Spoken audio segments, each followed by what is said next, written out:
నమస్తే. ఈరోజు మన స్టూడియోలో ప్రముఖ ఆధ్యాత్మికవేత్త ఆస్ట్రోన్యూమరాలజిస్ట్ శ్రీమతి జయప్రద గారు ఉన్నారు. మేడంతో మాట్లాడదాం. మేడం నమస్తే. మేడం నమస్తే అమ్మా. శ్రీమాత్రే నమః. మార్చి నెల 2025 సింహరాశి వారి పరిస్థితి ఎలా ఉండబోతుంది? ఎలాంటి రెమెడీస్ చేసుకుంటే మంచి ఫలితాలు ఉంటాయి అంటారు? తప్పకుండా సింహరాశి వాళ్ళకి బాగుంది అని చెప్పుకోవచ్చు. ఎందుకంటే పర్వాలేదు, వాళ్ళకి అన్నీ అలాగే వెళ్తాయి. గత మాసానికి ఈ మాసానికి పెద్దగా వీళ్ళకి ఏం మార్పు అనేది ఏం లేదు. ఒక రవి మార్పు తప్ప అన్నీ అనుకూలంగా ఉన్నాయి. కాకపోతే రవి గ్రహం ఏదైతే రాసాధిపతి రవి ఎక్కడైతే శని భగవంతుడు కలిసి ఉన్నాడో కాస్తంత ఇబ్బందులు ఇబ్బందులు వస్తాయంటే కాస్త రాజకీయ రంగంలో ఉన్న వాళ్ళకి, తర్వాత వ్యాపారస్తులకి, తర్వాత వివాహ ప్రయత్నాలు చేసే వాళ్ళకి, వీళ్ళకి మాత్రం కాస్త ఇబ్బందులు ఉన్నాయి. ఎటువంటి ఇబ్బందులు ఉన్నాయంటే మనుషులతో మాట్లాడేటప్పుడు తెలియకుండానే కాస్త వీళ్ళే కొంచెం అహంకారం వీళ్ళు చూపించవచ్చు, లేదా వాళ్ళ అహంకారం చూపించవచ్చు. ఇక్కడ వీళ్ళదైనా రావచ్చు, వాళ్ళకైనా రావచ్చు. ఎవరికో వాళ్ళకి కోపం రావడం అయితే మేము గొప్ప అని చెప్పి కొంచెం గొప్పలు చెప్పుకోవడం, గొప్పగా మాట్లాడడము, ఇంత బిల్డప్ ఇస్తున్నారు వీళ్ళు, దీంతో మనం ముందుకు వెళ్ళగలమా అని చెప్పి వీళ్ళు భయపడడం, లేకపోతే వీళ్ళే ఒక విధంగా బిల్డప్ ఇవ్వడం, ఇలాంటి విషయాల్లో కాస్తంత మనస్పర్ధలు వచ్చే అవకాశం కనిపిస్తుంది. అది ఎలాంటి విషయాలు అని అంటే, ఇంకా వ్యాపారంలో చేసే వాళ్ళకి నా వ్యాపారం గొప్ప అనుకోవచ్చు, లేకపోతే వచ్చేవాడు నేను నీకు అన్ని ఇప్పించేస్తాను, లోన్లు ఇప్పిస్తాను, అది ఇప్పిస్తాను, ఎక్స్ప్లెయిన్ చేపిస్తాను అని చెప్పచ్చు. దానివల్ల మీరు ఇబ్బంది పడే అవకాశం కూడా కనిపిస్తుంది. సో ఇలాంటి మానసిక సంఘర్షణలు కాస్తంత ఇబ్బందిగా కనిపిస్తున్నాయి తప్ప మిగతా అన్ని విషయాల్లో బాగానే ఉంది. అయితే విద్యార్థులు మాత్రం కొంచెం కష్టపడి చదివితే బ్రహ్మాండమైన రిజల్ట్ పాస్ అయ్యే అవకాశం చక్కగా. చాలా విదేశీ ప్రయాణాల్లో ఉన్నవాళ్ళు, విదేశాల రంగంలో ఉండేవాళ్ళు, విదేశాల్లో ఉన్ని ఉద్యోగాలు ప్రయత్నం చేసే వాళ్ళకు కూడా అవకాశం బాగుంది. అయితే ఏంటంటే ఇక్కడ ఎంత బాగున్నప్పటికీ కూడా వీళ్ళకి ఎప్పుడైతే రాసాధిపతి శని భగవంతుడు కలిసి ఉన్నాడో కాస్తంత ఇబ్బందులు అనేది కొంచెం ఉంటుంది. సప్తమ స్థానం కదా, అది సప్తమ స్థానం ఎప్పుడు కూడా ఏంటంటే మనుషులతో కలయిక. ఎప్పుడు మనుషులు వాళ్ళని వదిలేసి మనం బతకలేం. ఎవరో ఒకరు మనతో తెల్లాలేస్తే మాట్లాడుతూనే ఉంటాం. ఈ మాట్లాడే విషయంలో కాస్తంత మంచివాళ్ళు, కాస్తంత చెడ్డవాళ్ళు, కాస్త మాయలో పడే అవకాశం ఎక్కువగా ఉంటుంది. తర్వాత అష్టమ స్థానంలో ఏదైతే గ్రహాలు కలిసి ఉన్నాయో, రాహు, బుధుడు, శుక్రుడు కలిసి ఉన్నారో, దానివల్ల కాస్తంత ఆలోచన శక్తి అనేది కోల్పోవడం ఉంటుంది. మనకంటే సొంత నిర్ణయాలు తీసుకోలేము. తీసుకున్నవి కరెక్ట్గా చేసామా లేదా అని ఒక భయం ఉంటుంది. ఒకరు చేసినా దాని గురించి అది అయ్యే వరకు భయం, ఆందోళన ఉంటుంది. సో ఈ రకమైన సంఘర్షణతో ఈ మాసం అంతా వీళ్ళకి నడుస్తుంటుంది. కొంచెం జాగ్రత్తగా ఉండడం అవసరం. ఎందుకంటే మానసికమైన సంఘర్షణ ఇది. దానివల్ల ఏంటంటే వీళ్ళకి అనారోగ్య సమస్యలు వచ్చే అవకాశం ఎక్కువ. ఇప్పుడు ఎక్కువ ఆలోచిస్తూ ఉంటే ఏమవుతుంది, టెన్షన్ పడుతూ ఉంటే ఆటోమేటిక్గా మన శరీరం ఇబ్బంది పడుతుంది. అలాగే ఆహార నియమాలు విషయాల్లో కొంచెం జాగ్రత్తగా తీసుకోవాలి. ఆరోగ్యం తప్ప వీళ్ళకి అన్నీ బాగానే ఉన్నాయి. సో ఆరోగ్యం ఒక్కటి కొంచెం సహకరించే పరిస్థితి లేదు. మంచి ప్లేస్లో ఉన్న వాళ్ళకి, బాగున్న వాళ్ళకి ఏదో చిన్న ఫీవర్ లాగా వచ్చి అది పెద్దగా వీళ్ళని ఒక వారం రోజుల నుంచి 10 రోజులకు పడుకోబెట్టేస్తుంది. అలాంటి పరిస్థితులు కనిపిస్తున్నాయి. సో ఆరోగ్య విషయం తప్ప మిగతా విషయాలు బాగానే ఉన్నాయి. వైవాహిక జీవితం ఎలా ఉండబోతుంది? భార్యాభర్తల విషయంలో కొంత ఇబ్బందులు అనేది జరుగుతున్నాయి. ఎందుకంటే మాట పెంచుకోవడం, కొంచెం వాదించుకోవడము, అది కాస్త గొడవగా మారడము, పెద్ద గొడవలుగా వెళ్ళడము అది అవకాశం ఉంది. లేదా కొత్తగా వివాహం అయిన వాళ్ళు కాస్తంత మంచి విహారయాత్రలకు వెళ్ళడం అనేది తిరగడము జరిగి అక్కడ ఏదైనా కొంచెం డిస్టర్బెన్స్, ఏదో ఒక చిన్న అంటే చెప్పుకొని ఇన్ని పెద్ద బాధలు అని చెప్పడానికి లేదు. అలాగే చాలా చిన్న విషయాలు, కానీ చిన్న విషయాలైనా చాలా గట్టిగా తగులుతాయి. ఇప్పుడు ఏదైనా ఒక మాట పరుషంగా మాట్లాడితే, ఆ పరుషంగా మాట్లాడే మాట చిన్నదైనా పెద్దదైనా అది పరుషంగా మాట్లాడేదనే బాధ మనకు ఉంటుంది కదా, అలాంటి బాధ వీళ్ళకి కలుగుతుంది ఈ మాసం అంతా. ఆ పరుషంగా మాట్లాడే అవకాశాలు ఎందుకు వస్తాయంటే రవి శనులు కలిసి ఉండడం వల్ల ఎక్కువగా వస్తాయి. ఎప్పుడైతే మా రవి భగవానుడు ఎప్పుడైతే వీళ్ళకి 13 నుంచి మారుతాడో అప్పుడు ఇంకా కాస్తంత కష్టకాలం అని చెప్పచ్చు. ఇప్పుడు సప్తమ స్థానం, తర్వాత అష్టమ స్థానం రెండు కూడా కాస్తంత ఇబ్బంది పెట్టే అవకాశం ఉంది.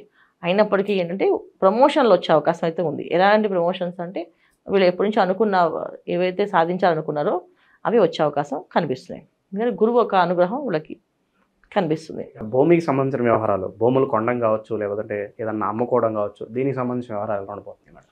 వాటి జోలికి వెళ్ళకుండా ఉంటేనే బెటర్. ఎందుకంటే మోసపోయే అవకాశం ఉంది, నష్టపోయే అవకాశం ఉంది. సో ఇవాళ బాగుంది అనుకునేది అది ఇబ్బంది పెట్టే అవకాశం ఉంది. ఒక ఫ్లాట్ మంచిది అనుకునే అది రాంగ్ వాస్తు వెళ్ళి తీసుకునే అవకాశం ఉంటుంది.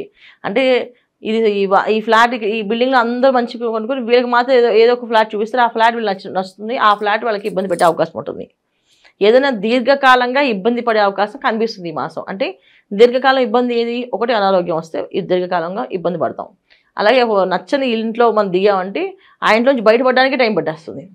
అలాగే ఒక ల్యాండ్ కొంటే అది అమ్మలేము, మళ్ళీ దాన్ని ఉంచుకోలేము, అలాంటి పరిస్థితి ఏర్పడుతుంది. సో అందుకని స్థలాల విషయంలో అంటే విక్రయం అంటే కొనే విషయాల్లో దూరంగా ఉండడం మంచిది. కొనాలి అని సంకల్పం ఉంటే కాస్త ఈ మార్చి అయిన తర్వాత కొనుక్కోవడం. మార్చి తర్వాత వెళ్తే కొంచెం మంచి ఫలితాలు ఉన్నాయి, కానీ మార్చి లోపు అయితే కాస్తంత ఇబ్బంది పడే అవకాశం ఉంది. ఏదన్నా ఇన్వెస్ట్మెంట్స్ చేయాలంటే ఏ రంగాలు సూచిస్తారు కొంచెం లాభదాయకంగా ఉండాలనుకుంటే కనుక?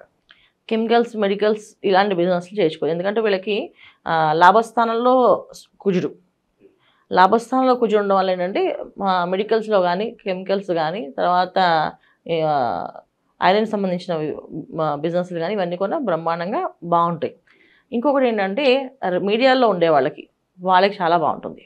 మీడియాలో పనిచేసే వాళ్ళకి రైటర్స్ కానీ, డైరెక్టర్స్ కానీ వీళ్ళకి మంచి అవకాశాలు, మంచి కథ ఎన్నుకోవడం, దాని గురించి ఆ కథ బాగా మంచి గుర్తింపు రావడం, చేద్దాం అనుకునే వాళ్ళకంటే బ్రహ్మాండమైన రావడం, అంటే చిన్న హీరోయిన్ పర్లేదు అనుకుంటే పెద్ద హీరో రావడం, అలాంటి అవకాశాలు ఎక్కువగా మీడియా రంగంలో వాళ్ళకి బాగా ఎక్కువగా కనిపిస్తుంది ఈ అవకాశం. నిరుద్యోగులకి ఏదన్నా శుభవార్త ఉందా మేడం ఈ మాసంలో? ఉద్యోగం రావడానికి ప్రయత్నం చేస్తే ఖచ్చితంగా ఉద్యోగం వస్తుంది. లాభస్థానంలో కూర్చోడు కనుక ఖచ్చితంగా ఉద్యోగాలు వచ్చే అవకాశం ఉంది. కానీ ఉద్యోగంలో ఉన్న వాళ్ళు మాత్రం కొంచెం జాగ్రత్తగా ఉండాలి. తోటి ఉద్యోగస్తులు కానీ, బాస్తో కానీ, తర్వాత వాళ్ళు పనిచేసే సంస్థల్లో ఎవరితో అయినా సరే చిన్న విషయం, చిన్న వాదన కూడా పెద్దగా తీసుకుని అది వీళ్ళదే తప్పనంటే వీళ్ళ నింద వేసేస్తుంటారు. అందుకని ఉద్యోగస్తులు జాగ్రత్తగా ఉండాలి. కొత్త ప్రయత్నాలుగా చేసే వాళ్ళకి అవకాశం ఉంది, చేసుకోవచ్చు.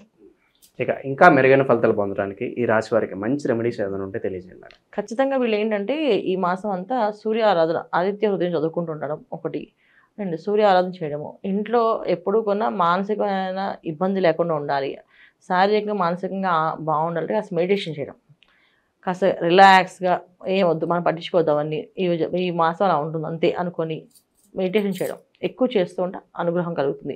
ఎందుకంటే ఆ మెడిటేషన్ వల్ల వాళ్ళకి కొంచెం క్లారిటీ వస్తుంది. లేకపోతే ఎటు చూసినా ఏదో ఒక మిస్టేక్స్ కనిపిస్తూనే ఉంటుంది. అది వీళ్ళకేమో ఆ మిస్టేక్స్ లేకుండా లైఫ్ కావాలనుకుంటే అది ఈ మాసం అంత జరిగే అవకాశం లేదు. ఏదో ఒక మిస్టేక్స్ ఉంటూనే ఉంటుంది, ఎవరిదో ఒకరు తప్పు ఉంటూనే ఉంటుంది. ఆ తప్పు కోసం మనం వాదిస్తూ ఉంటాం. ఈ వాదనలు జోలికి వెళ్ళకూడదంటే మనం కాస్త మెడిటేషన్ చేసుకుంటాం, సూర్య ఆరాధన చేసుకోవడం, పొద్దున్నే సూర్య నమస్కారాలు చేయడం, సూర్య భగవానికి అర్ఘ్యం వదలడం, ఇలా చేస్తూ ఉంటే అన్నీ అనుకూలంగా ఉంటాయి. ప్రతి ఒక్కళ్ళకి ఏంటంటే వచ్చేది మనకి చైత్ర మాసంలో విశ్వవసు నామ సంవత్సరం కనుక ఈ సంవత్సరం అంతా బాగుండాలంటే అందరూ కలిసి కంటిన్యూ ఒక నామాన్ని ఎప్పుడు జపం చేసుకో, శివాయ గురువే నమః, శివాయ గురువే నమః అని మంత్రాన్ని ఎక్కువ చేయడం వల్ల ఆర్థికపరమైన ఇబ్బందులు లేకుండా ఉంటారు, ఆరోగ్య సమస్యలు లేకుండా ఉంటారు, సంతానం విషయంలో ఎటువంటి సమస్య చింత లేకుండా బాగుంటుంది. అలాగే వివాహ ప్రయత్నాలు చేసే వాళ్ళకు కూడా వివాహం అయ్యే అవకాశం ఉండి మంచి ఇంటికి వెళ్ళే అవకాశం ఉంటుంది. ఎందుకు అంటే శివాయ గురువే నమః అనేది ఎక్కువ చదవడం వల్ల అంటే విశ్వవసునామ సంవత్సరంలో వచ్చే ఏదైతే ఉందో మనకి రవి విగ్రహం ఒక అనుగ్రహం అనమాట. రవి భగవానుడు ఒక అనుగ్రహం కోసం చేసేది ఇది. రవి భగవానుడు ఖచ్చితంగా మనుషులకి మంచి ఆలోచనలు, మంచి బుద్ధిని ఇస్తాడు.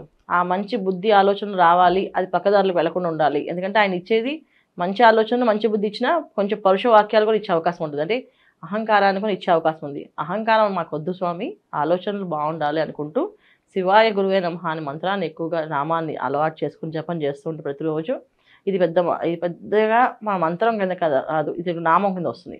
ఈ నామాన్ని ఎక్కువగా స్మరణ చేసుకుంటూ వెళితే అన్ని రంగాల్లో వాళ్ళకి అభివృద్ధి ఉంటుంది. సో మాకు జాతకం తెలిసినా తెలియకపోయినా, రాశి లక్షణాలు తెలిసినా తెలియకపోయినా ఈ మంత్రం చేసుకుంటే ఏ పని అనుకుంటే ఆ పని జరుగుతుంది. అది మీరు చేసుకుంటూ వెళితే మాది ఈ రాసో కాదో అనుమానం పడట్లేదు, హాయి ఈ మంత్రం చేస్తే మాత్రం మీ సమస్య తీరిపోతుంది. సో చాలామందికి ఏంటంటే మాది కుంభరాశ, మీనరాశ, మేషరాశ, ఏ రాశి అది మా అమ్మ వాళ్ళు చెప్పిన ప్రేగ ఇది పంతులు గారు చెప్పింది ఈ రాశి అనుకుంటారు. అసలు ఏ రాశి అనేది కాదు. మనకి ఏదైనా సమస్య ఉంది అంటే ఒక నామాన్ని పట్టుకోండి. ఎందుకంటే జాతకం అనేది మన date of birth, time of birth కరెక్ట్గా ఉంటే వస్తుంది.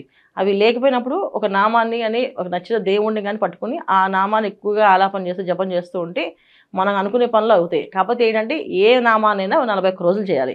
41 రోజులు కంటిన్యూగా 108 చొప్పున, 108 తక్కువ కాకుండా 1000 వరకు చేస్తే అదృష్టం కలిసి వస్తుంది. అంటే 108 రోజుకు చేసిన కుదిరినప్పుడు 200, 300, 500 అలా పెంచుకుంటూ 1000 దాకా చేసుకుంటే ప్రతినిత్యం 1000 చేశారనుకోండి ఆ నామాన్ని 41 డేస్ కల్లా మీకు అన్ని పనులు సవ్యంగా అవుతాయి. ఖచ్చితంగా బ్రహ్మాండంగా అయిపోతాయి. ఇవి చేయాలి. కాకపోతే భక్తి, శ్రద్ధ చాలా ముఖ్యం, నమ్మకం అన్నిటికంటే ముఖ్యంగా. ఇది చేస్తే వస్తుందా రాదా అని ఆలోచిస్తూ చేస్తే రాదు, ఖచ్చితంగా వస్తుందని చెప్పి కళ్ళు మూసుకుని చేస్తే వస్తుంది.